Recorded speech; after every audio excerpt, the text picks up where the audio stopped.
Nederlands. Extra Journaal. Vers van de pers.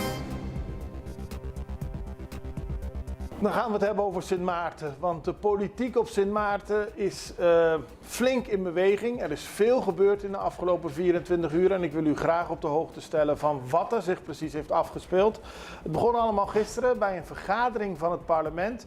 De vierde poging om 2 parlementariërs te beëdigen, dat is gelukt. Dus het parlement van Sint Maarten had weer 15 mensen. Maar kort erop kwam het bericht dat een van de leden van de partij NOW zijn steun aan de coalitie heeft ingetrokken. Het gaat om Kevin Mengret van de partij NOW. Die zei van ik steun niet meer de coalitie van 4 partijen. En dat betekent dat er geen meerderheid meer is in het kabinet en dat hij zijn steun gaat geven aan een coalitie van National Alliance en UP. Dus op dit moment heeft Sint Maarten 17 dagen na de beëdiging van het kabinet Luc Merselina niet meer de meerderheid in het parlement. Dat kan betekenen dat er dus een nieuwe regering komt. Het ligt aan de gouverneur of die daadwerkelijk ook een formateur gaat aanstellen. Want de nieuwe coalitie, om het maar zo te noemen, National Alliance UP, samen met de steun van Mengret, die hebben al een coalitieakkoord getekend en hebben gisteravond al een persconferentie gegeven.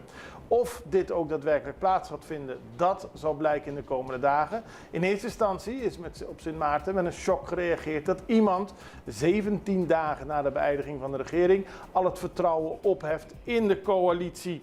Op die manier is het moeilijk om te regeren, zo wordt er gesteld op Sint Maarten. En het is ook saillant om te melden dat de regering eigenlijk nog niet volledig is, omdat bij 2 ministers de screeningsprocedure nog niet is afgerond. Nou, dit leidde ertoe dat de minister-president Luc Merselina een national address heeft gedaan aan Sint Maarten. Hij heeft uitgelegd wat er volgens hem aan de hand is en kijk naar deze verklaring van Luc Merselina. Dear people of St. Martin, as your Prime Minister, it is with a deep sense of responsibility that I address the recent developments concerning the stability of our government. We have been informed that Member of Parliament Mr. Kevin Mengret has decided to withdraw his support from the current coalition.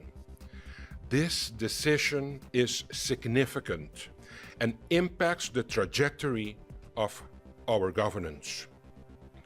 Mr. Mengret's withdrawal is in direct contradiction to his previous public commitments, where he vowed to remain steadfast in our coalition. Such actions not only affect the harmony and effectiveness of our government, but also threatens the progress and reform that we are committed to implement for the betterment of St. Martin.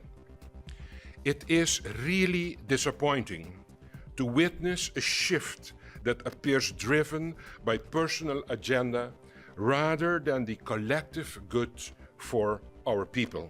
Het is duidelijk, de woorden van Merselina die zijn uit zijn frustratie opgekomen. De terugtrekking van de heer Mengret is in directe tegenspraak met zijn eerdere publieke toezeggingen.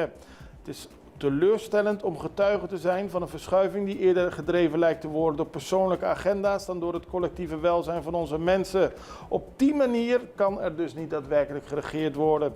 Maar Merselina doet een oproep aan de bevolking van Sint Maarten voor jullie voortdurende vertrouwen en steun. Samen zullen we deze uitdagingen overwinnen en blijven bouwen aan een sterker, veerkrachtiger Sint Maarten, aldus Merselina.